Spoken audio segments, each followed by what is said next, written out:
assist services, along with research and development. He's also a faculty member at the New School of Architecture and Design in San Diego. Please welcome Michael Reading.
Movements such as parametric design, open source culture, mass customization, these three have created a new paradigm for manufacturing.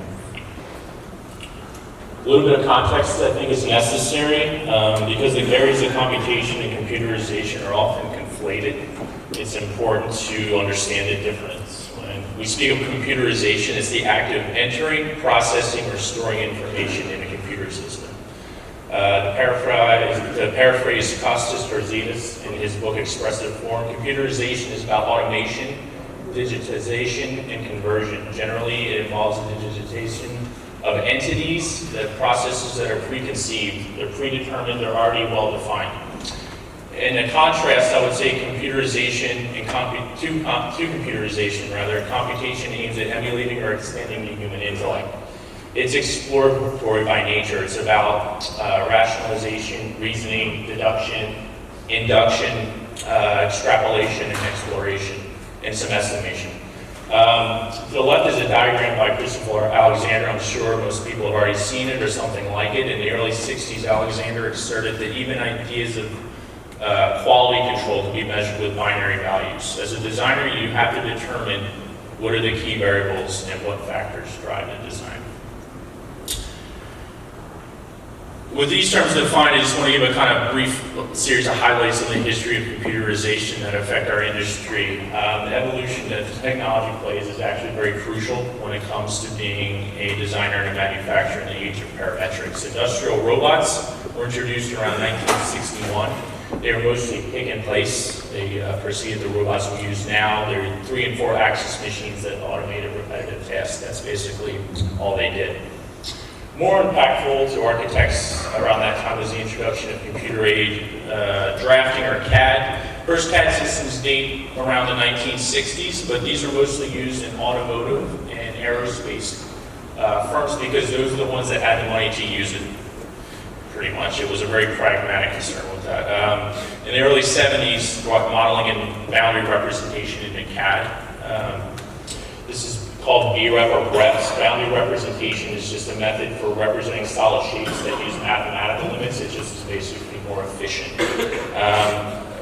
With the popularization of the microcomputer, architects and graphic designers started to use these CAD systems in the 70s, and these tools allowed them, the architects to complete a set of drawings, still only in 2 dimensions.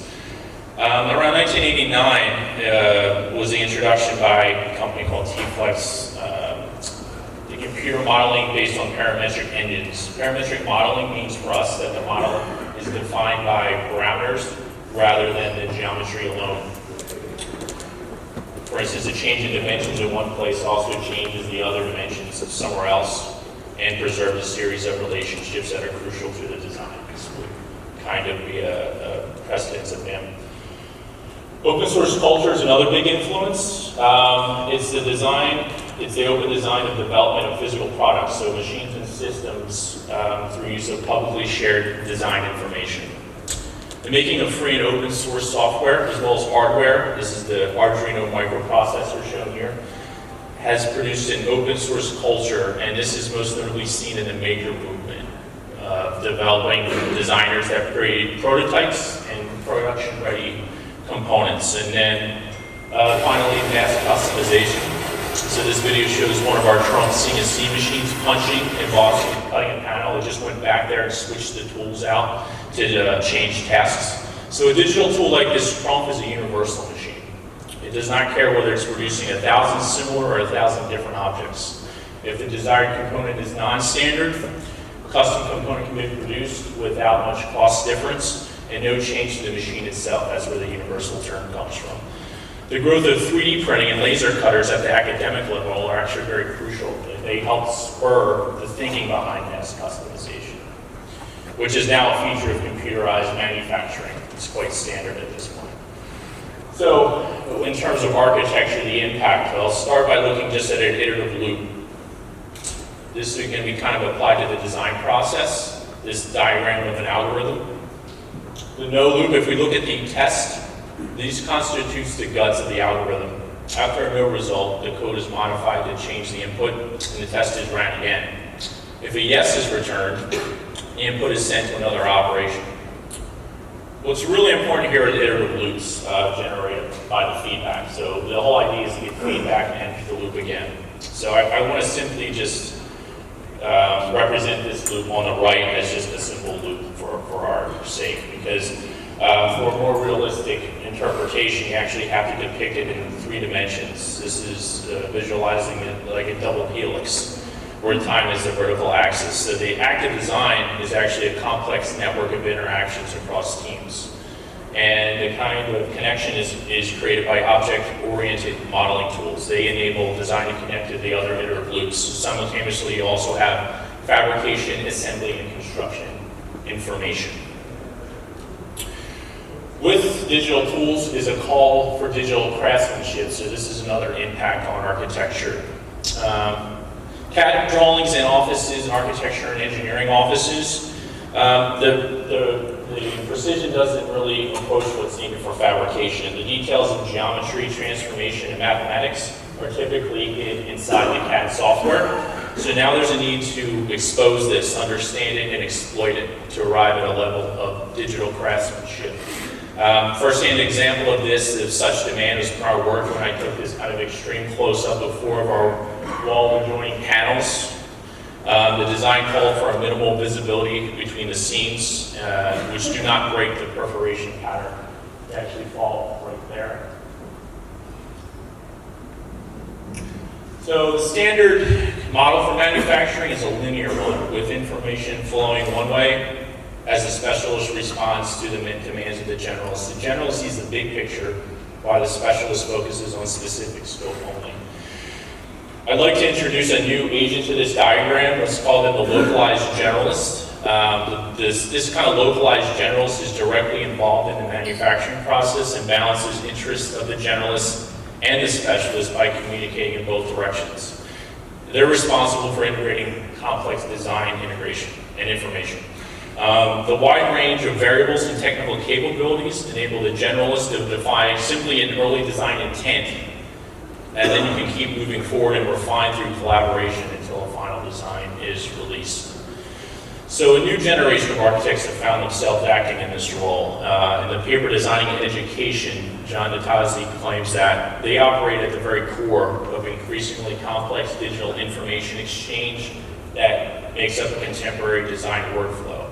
These firms can be organized in the categories that you see up there. There's the specialty group within a larger design practice, which is very common these days, the standalone design assistant specialty group, design build practice, and the embedded design services within a fabrication practice, which we see a lot in Los Angeles, actually. I'd like to append a 5th category to that list, and that's the embedded design tool building services within a manufacturing firm. Fortunately, I have an example of such a place. Ceilings Plus is headquartered in Commerce, a few minutes from downtown Los Angeles. So a few years ago, the request came in for a complex perforation pattern on the desk of one of our project managers. And he wasn't that fluent with software, but he knew of Rhino a little bit, and he knew about its visual scripting plugin Grasshopper. He had an idea of its potential and the when it came to modeling and data management. He also knew where to find people that were using this software on a regular basis, so the recruitment of some graduating students from nearby SciArc added a group of curious experimental designers with computational design skills to the company that already had an existing engineering core and fabricators. Unfortunately from us, there's no dearth of architecture schools in Los Angeles, so over the next year or so, more designers were brought in from SciArc, UCLA, USC, Art Center, Woodbury University, and as the design team continued to grow with more and more projects, so with the schools of architecture that have brought them in. But I think more importantly is the range of backgrounds seen here when you look at the origin cities of team members. Having people on your team from like exciting places around the world is important. It also provides a counterbalance to people like me. I'm from Delaware. What's fascinating is the level of collaboration that is possible with such a group when they use a common tool. Grasshopper is a common language, and there's an instant foundation and culture that happens very kind of quickly within a group like that. So within this group, the need to expand the role of computation in our workflow resulted in the creation of a team we call Advanced Engineering. That's not my team, so I gave them the uglier fish on the right there. These designers work on projects with novel or difficult geometries, and they also build in-house digital tools. So I'd like to share a couple of projects that these teams have worked on. The project for the ceiling in the airside section of Atlanta Airport came to us. It had a simple design intent. It wasn't very defined yet, but they wanted a perforation pattern that was large with sweeping gestures to aid with wayfinding. So some custom scripts were created for the design, evaluation, and adjustment of the pattern. They would also got ready for fabrication so we could make last-minute adjustments without adding time. And this is a detail, not a very close-up of the final installation of it.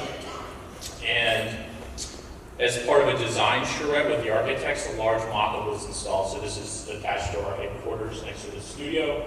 Feedback from the client was reflected in the design updates, and they were implemented, fabricated, and then reinstalled in less than 24 hours turnaround. So they didn't have to fly back to where they were from or anything like that. We could respond immediately. If you were to slow it down, you could see the actual designer for this project walking around, checking out something that she had on her screen only a few hours ago. So it's very rewarding as a designer to be working in a kind of environment like that. This is Hyatt's new headquarters in Chicago, which called for a vertical slat ceiling system. It had a linear array of members, and it had 22 different slopes happening at the same time. Because of these slopes, the first thing we had to do was create a very accurate model. And then the model was very precise from the onset. It could then be used to identify how many custom parts we needed. So in this case, it was about 6,600 parts and about 3,300 actual part types. So almost only 2 of each type. In order to kind of automate this process, and we had so many special cases on it, we actually built a plugin for Inventor that takes advantage of the native sheet metal capabilities of Inventor, and the little left box there that you see is the interface that we built so that anybody in engineering could use that. And because the actual components were tagged early on, we could identify them throughout the entire process and organize them very quick. And then this is the kind of final install shots with integrated lighting brought into it. The BrainPOP, this is a project that actually we optimized. So this is a company that the original design had entirely unique parts, but the budget or schedule did not call for it. So what we had to do is actually use an evolutionary solver to get it down to 3 panel types. We anchored the points that had to connect, and everything else was allowed to evolve so that we can simplify the design and make it more feasible for the designer. So in terms of the public realm, the impact, recently, up until recently, only small-scale projects could benefit from this kind of technology, your small-scale boutique or high-end projects. And what this paradigm shift allows is it allows it to give speed and economy to everyday building types, the arrival of what I call like a middle scale. And as this shift takes hold, I expect it to expand and account for a higher percentage of projects. And the gaps between these categories will eventually begin to blur away until they eventually kind of dissolve, and it's more of a continuum. And I'll kind of share in these, what was considered an advanced digital process will become very status quo, and leave it more to the designers. I'll share some examples of kind of everyday architecture. This is a Alston International, which is a smaller kind of headquarters in Orange County. This project had 2 layers of panels. It also had backlighting. Originally, it was a very kind of bespoke design. It had individual triangular panels. And what the client wanted was actually to keep, they like the cutouts, but they wanted more regular grid panels. So we were able to keep that and keep a regular grid, but still keep the design, which they like very much. It helps a great deal in terms of scheduling as well. Another one is University of Houston Supply Hall and their library. This is a folded ceiling with a custom perforation design. And this inspiration was from the New York Central Library's Rosen Reading room. And they were looking, the custom image that we created was based on the inspiration on the left. But we had to make something that could, it's a much larger project. Those are panels there on the grid, and we had to make something that would be more homogeneous across the entire space. And we got that effect by putting we had acoustic requirements, so we had a blue backing to create that kind of aesthetic that was desired. So we look back at my earlier diagram, I think it becomes a little bit evident what we call the embedded architect is playing this role as kind of conduit between the architect and the fabricator.